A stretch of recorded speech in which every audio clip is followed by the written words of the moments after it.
ये कुछ लिखा हुआ है, ये आप पढ़कर कमेंट में ज़रूर बताइएगा ये क्या लिखा हुआ है।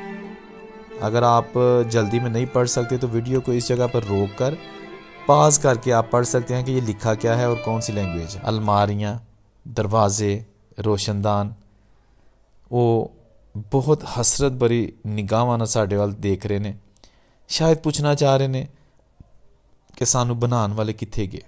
अपने वालदैन पुछदे होने ने कि ऐसी घर छड्ड के कित्थे जा रहे हैं। और एक ऐसा सवाल सी कि वालदैन नूं भी इहदा नहीं पता होना कि वो कित्थे जा रहे ने। ਇਹ दुकानां खत्तरियां दियां, मकानां दे अंदर पिया समान, ਉੱਚੇ ਉੱਚੇ ਚੁਬਾਰੇ। ਇੰਨਾ ਪੁਰਾਣੀ ਖਾਹਿਸ਼ ਸੀ ਸਾਡੀ ਪਾਕਿਸਤਾਨ ਪਹੁੰਚਣ ਦੀ। ਅੱਜ परमात्मा ने सानू मौका दिता। पाकिस्तान गौरमेंट का असीं बहुत बहुत ज़्यादा धन्नवाद करते हैं। पंजाब दो बन चुके हैं और आज भी दोनों को पंजाब ही कहा जाता है। एक बॉर्डर के उस पार, एक बॉर्डर के इस पार, यानी एक इंडिया के हिस्से में आ चुका है और दूसरा पाकिस्तान का हिस्सा बन चुका है। ये ज़िला नारोवाल का एक ऐसा गांव है जो बहुत ही तारीखी की अहमियत का हामिल है। वहाँ पर मेले का समा है। ये मेला पाकिस्तान हिंदुस्तान की पार्टीशन से पहले का लगता है, जहाँ पर दूर दराज के लोग आकर खुशियाँ सेलिब्रेट करते थे, जिनमें हिंदू, सिख, मुसलमान, क्रिश्चियन और जितने भी धर्म हैं। ये मेला आज भी लगता है। दुकानें आज भी यहाँ होती हैं, लेकिन आज हालात चेंज हैं। आज इस मेले में मुस्लिम, क्रिश्चियन तो होते हैं, लेकिन हिंदू नहीं होते, सिख नहीं होते।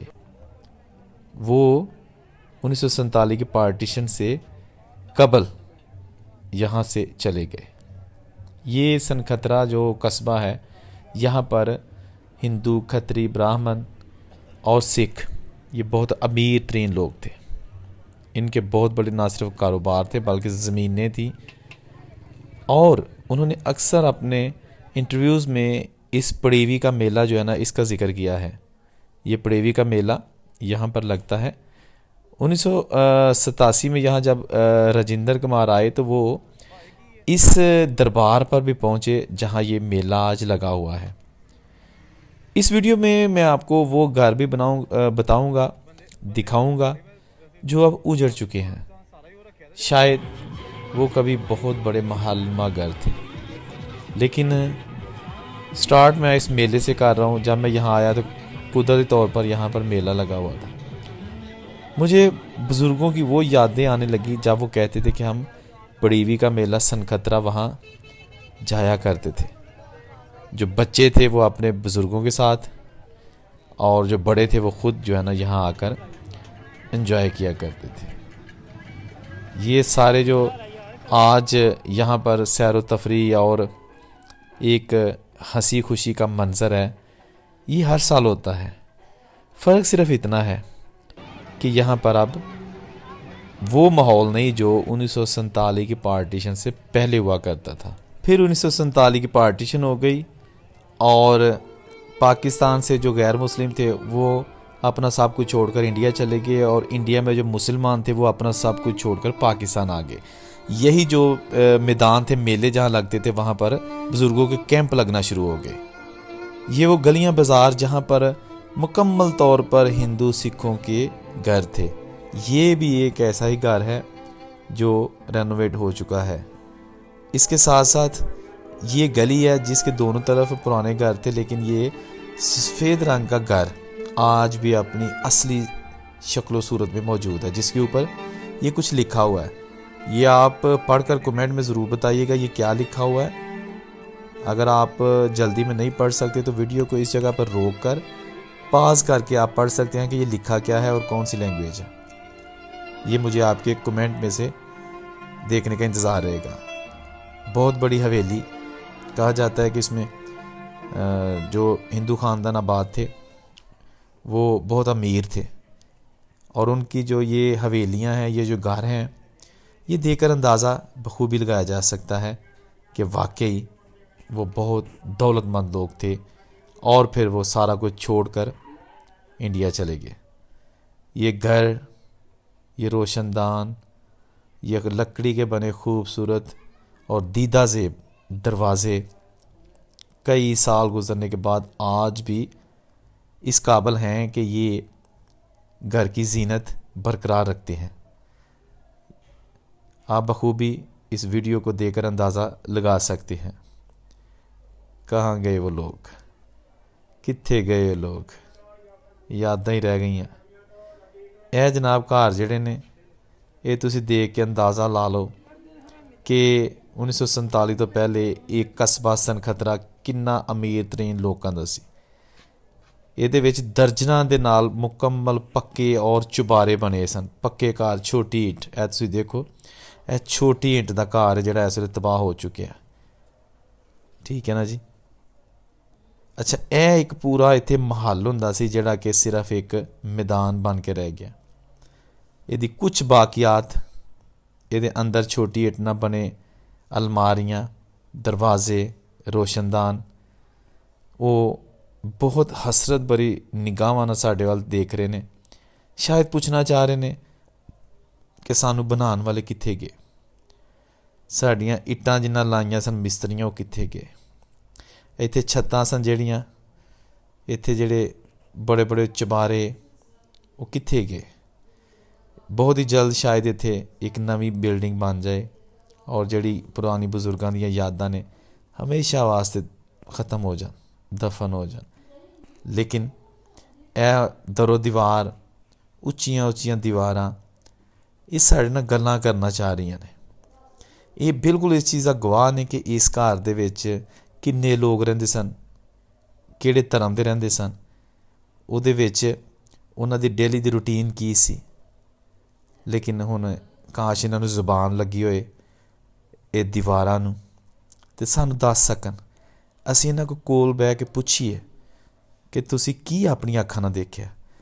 जदों 1947 की पार्टीशन होई है तो तुहाडे अंदर जिहड़ी फैमिली रहिंदी सी वो किहड़ा किहड़ा समान लैके गई सी, वो परेशान किन्नी सी, वो की गल्लां करदे सन, उन्हां दी कुड़ियां की गल्लां करदियां सन अपने पेरेंट्स नाल, उन्हां दे बच्चे क्यों सहम गए होणगे कि असीं कित्थे जा रहे हैं।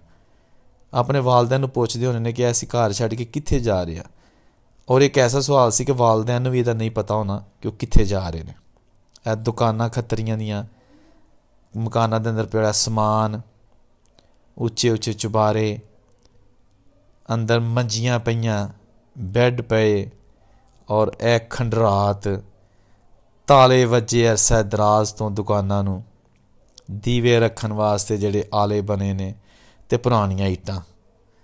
बजुर्ग जिहड़े कि बड़े प्यार मुहब्बत नाल रह रहे सन इन्हां घरां दे विच।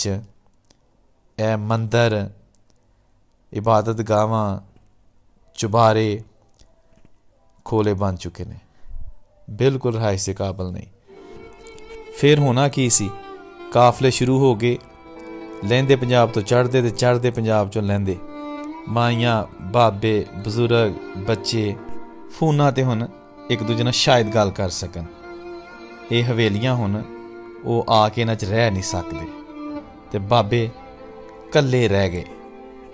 तो वो जदों दा हुण राहदारी खुली है तो फिर यात्री हुण आना शुरू होए ने करतारपुर ते अपनियां संगतां दे नाल। ते वो फिर पंजाब च आके की कहंदे ने। पहुँच के बहुत ज़्यादा खुशी महसूस हो रही है। ਇੰਨਾ ਪੁਰਾਣੀ ख्वाहिश ਸੀ ਸਾਡੀ ਪਾਕਿਸਤਾਨ ਪਹੁੰਚਣ ਦੀ।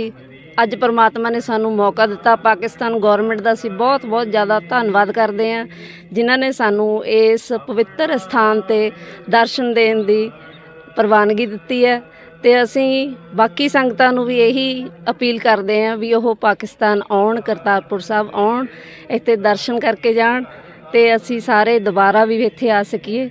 ਬਹੁਤ ਬਹੁਤ ਧੰਨਵਾਦ। ਅਸੀਂ ਇਸ ਸਥਾਨ 'ਤੇ ਪਹੁੰਚੇ ਹਾਂ, ਸਾਨੂੰ ਬਹੁਤ ਖੁਸ਼ੀ ਹੋਈ ਆ। ਅਸੀਂ ਬਹੁਤ ਸਾਰੇ ਪਰਿਵਾਰ ਸਾਰੇ ਇੱਥੇ ਹੋਰ ਵੀ ਆਉਣਗੇ, ਸਭ ਨੂੰ ਬਹੁਤ ਵਧੀਆ ਦੱਸਾਂਗੇ ਜਾ ਕੇ ਵੀ ਬਹੁਤ ਜ਼ਿਆਦਾ ਸਾਨੂੰ ਉੱਥੇ ਸਕੂਨ ਮਿਲਿਆ, ਸਾਨੂੰ ਬਹੁਤ ਪਿਆਰ ਕਰਿਆ। ਅਸੀਂ ਬਹੁਤ ਖੁਸ਼ ਹੋਏ ਆ ਕਿ ਸਾਨੂੰ ਰਾਤ ਕੱਟਣ ਦਾ ਵੀ ਮੌਕਾ ਦਿੱਤਾ ਜਾਵੇ ਕਿਸੇ ਟਾਈਮ।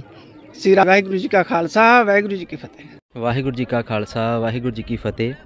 ਅੱਜ ਹੀ ਅਸੀਂ ਪਹੁੰਚੇ ਹਾਂ ਜੀ ਪਾਕਿਸਤਾਨ ਵਿਖੇ ਗੁਰਦੁਆਰਾ ਸ਼੍ਰੀ ਕਰਤਾਰਪੁਰ ਸਾਹਿਬ ਵਿਖੇ ਪਹੁੰਚੇ ਹਾਂ ਜੀ, ਜਿੱਥੇ ਗੁਰੂ ਨਾਨਕ ਪਾਤਸ਼ਾਹ ਜੀ ਦਾ ਪਹਿਲੇ ਸਾਡੇ ਸਿੱਖ ਧਰਮ ਦੇ ਗੁਰੂ ਸਨ। ਉਹਨਾਂ ਦੇ ਇਸ ਪਵਿੱਤਰ ਸਥਾਨ 'ਤੇ ਆ ਕੇ ਬਹੁਤ ਸੋਹਣਾ ਮਹਿਸੂਸ ਹੋਇਆ। ਇੱਥੇ ਕੀਰਤਨ ਦੀਆਂ ਰਸਨਾਂ ਸਾਂਝੀਆਂ ਕੀਤੀਆਂ ਗਈਆਂ ਅਤੇ ਕੀਰਤਨ ਦਾ ਅਸੀਂ ਸੇਵਨ ਕੀਤਾ ਗੁਰਬਾਣੀ ਦਾ, ਅਤੇ ਕੜਾਹ ਪ੍ਰਸ਼ਾਦ ਦੀਆਂ ਦੇਗਾਂ ਸੱਜ ਕੇ ਹਾਜ਼ਰ ਸਨ। ਉਹਨਾਂ ਦਾ ਕੜਾਹ ਪ੍ਰਸ਼ਾਦ ਵਰਤਾਇਆ ਗਿਆ ਅਤੇ ਇਸ ਜਗ੍ਹਾ 'ਤੇ ਬਹੁਤ ਹੀ ਪਵਿੱਤਰ ਸਥਾਨ ਹੈ। ਇਸ ਜਗ੍ਹਾ ਸਾਰੇ ਸਿੱਖ ਪੰਥ ਨੂੰ ਜ਼ਰੂਰ ਆਉਣਾ ਚਾਹੀਦਾ ਹੈ, ਤਾਂ ਕਿ ਅਸੀਂ ਆਪਣੇ ਸਿੱਖ ਪੰਥ ਨਾਲ ਆਪਣੇ ਬੱਚਿਆਂ ਨੂੰ ਜੋੜੀਏ ਅਤੇ ਇਤਿਹਾਸ ਬਾਰੇ ਜਾਣਕਾਰੀ ਦਈਏ। ਵਾਹਿਗੁਰੂ ਜੀ ਕਾ ਖਾਲਸਾ ਵਾਹਿਗੁਰੂ ਜੀ ਕੀ। ਹਾਂਜੀ, ਅੱਜ ਆਪਾਂ ਆਏ ਸੀ ਸ੍ਰੀ ਕਰਤਾਰਪੁਰ ਸਾਹਿਬ ਦੇ ਦਰਸ਼ਨਾਂ ਵਾਸਤੇ। ਇੱਥੇ ਜਦੋਂ ਆਏ ਆਪਾਂ ਬੜਾ ਸੋਹਣਾ ਪ੍ਰਬੰਧ ਕੀਤਾ ਗਿਆ ਪਾਕਿਸਤਾਨ ਗਵਰਨਮੈਂਟ ਵੱਲੋਂ, ਅਤੇ ਇੰਡੀਆ ਗਵਰਨਮੈਂਟ ਨੇ ਆਪਾਂ ਨੂੰ ਉੱਧਰੋਂ ਭੇਜਿਆ, ਅਤੇ ਇੱਥੇ ਇਹਨਾਂ ਨੇ ਬੜਾ ਵਧੀਆ ਆਪਣਾ ਵੈਲਕਮ ਕੀਤਾ। ਅਤੇ ਅੱਜ ਗੁਰੂ ਨਾਨਕ ਦੇਵ ਜੀ ਦੇ ਪਵਿੱਤਰ ਸਥਾਨ 'ਤੇ ਆ ਕੇ ਬੜੀ ਮਨ ਨੂੰ ਸ਼ਾਂਤੀ ਮਿਲੀ ਹੈ, ਅਤੇ ਇਹਦੇ ਨਾਲ ਹੀ ਆਪਾਂ ਸਾਰਿਆਂ ਦਾ ਬਹੁਤ ਸਾਰਾ ਧੰਨਵਾਦ ਕਰਦੇ ਹਾਂ ਅਤੇ ਦੁਬਾਰਾ ਫਿਰ ਆਉਣ ਦੀ ਕਾਮਨਾ ਕਰਦੇ ਹਾਂ। ਮਾਜ਼ੀ ਚਲਾ ਗਿਆ, ਲੇਕਿਨ ਅੱਗੋਂ ਜ਼ਿੰਦਗੀ ਕੋਲੋਂ ਸਬਕ ਸਿੱਖਣਾ ਚਾਹੀਦਾ। ਮਾਜ਼ੀ ਦੀਆਂ ਗਲਤੀਆਂ ਆਇੰਦਾ ਨਾ ਹੋਣ, ਮਾਸੂਮ ਲੋਕਾਂ ਦੀਆਂ ਜਾਨਾਂ ਨਾ ਲਈਆਂ ਜਾਣ, ਅਤੇ ਜ਼ਿੰਦਗੀ ਨੂੰ ਫੁੱਲਾਂ ਦੀ ਤਰ੍ਹਾਂ, ਖੁਸ਼ਬੂ ਦੀ ਤਰ੍ਹਾਂ ਔਰ ਇੱਕ ਦੂਜੇ ਦਾ ਅਹਿਸਾਸ ਕਰਕੇ ਗੁਜ਼ਾਰੀ ਜਾਏ। ਸ਼ਾਇਦ ਮਰਨ ਤੋਂ ਬਾਅਦ ਵਾਲੀ ਜ਼ਿੰਦਗੀ ਸਾਡੀ ਆਸਾਨ ਹੋ ਸਕੇ। ਵੀਡੀਓ ਅੱਛੀ ਲੱਗੀ ਤਾਂ ਚੈਨਲ ਨੂੰ ਸਬਸਕ੍ਰਾਈਬ ਕਰ ਲਓ, ਇਹਨੂੰ ਲਾਈਕ ਕਰਕੇ ਅਤੇ ਕਮੈਂਟ ਕਰਕੇ ਜ਼ਰੂਰ ਦੱਸਣਾ। ਔਰੰਗਜ਼ੇਬ ਨੂੰ ਇਜਾਜ਼ਤ ਦਿਓ। ਰੱਬ ਰਾਖਾ।